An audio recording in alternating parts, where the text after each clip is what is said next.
Hi everyone. এয়া যোৱাকালি ৰাতিবেলা আমাৰ শহুৰ দেউতা ঢুকাল।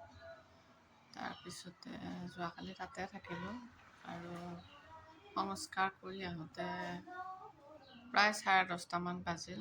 আমি আৰু কালি ইফালে অক্ষয় তৃতীয়া তিথি আছিল, মই ব্ৰত ৰাখিছিলোঁ, কিন্তু মানে তেনেকৈয়ে গ'ল আৰু ব্ৰতটো তেনেকৈ গ'ল, একোতো খাবই নোৱাৰি। আৰু 3 দিনৰ পিছতহে পানী পিঠাগুড়ি হ'ব, এনেকৈ গ'ল। কিন্তু তেওঁ ভালে ভালে গ'ল বাৰু, যি হ'ল একো অসুবিধা নোহোৱাকৈ। সেইটোৱে বহুত বাৰু দুখটো লাগিছেই, তথাপিতো পৰি হৈ থাকিলে বহুত বেছি বেয়া লাগে। সেইটো কাৰণে ৰক্ষা হ'ল আৰু তেওঁৰ দেহটোৱে মুক্তি পালে, দেহ নেকি আত্মাটোৱে মুক্তি পালে। আৰু আমি তাতে ৰাতি থাকিলোঁ।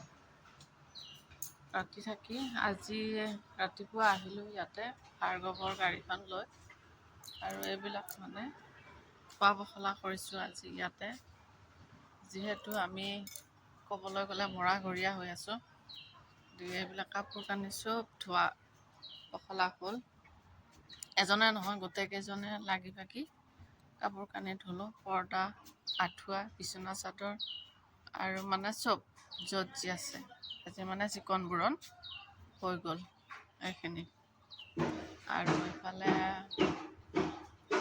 কালিতো আমি যাওঁতে এনেকুৱা এটা হ'ব বুলি ভবা নাছিলোঁ, কিন্তু হৈ গ'ল যেতিয়া। ইয়াতে কিবা কিবি আছিলো খোৱা বস্তু, এইবিলাক ধুই পখালি থলোঁ। আৰু এওঁ এতিয়ালৈকে গা পা ধোৱা হোৱাই নাই, এটাৰ পিছত এটা কাম আহিয়ে আছে। অলপ অলপকৈ মই আপোনালোকৰ লগত দিনটোৰ কিছু অভিজ্ঞতা থৈ যাম, যিহেতু এইবিলাক মুহূৰ্ত বাৰে বাৰে পোৱা নাযায়, আৰু কেতিয়াবা স্মৃতি হিচাপেও থৈ দিলে চাব পাৰিম। আৰু এই আৰু চাওকচোন বাৰু, এইখিনি এইবিলাক কাপোৰ গোটেই কাপোৰ ভিজাই দিলোঁ।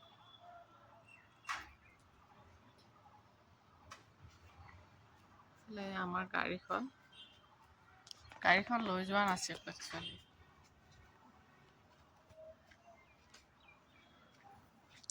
পানী খাই আছোঁ।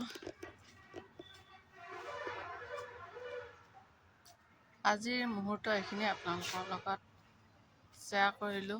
ভৰি হাত নচলা, আধা আধা ভৰি নচলা হৈছে, ওজত মাৰি মাৰি যাই আছোঁ। সেনেকৈয়ে চলিব লাগিব।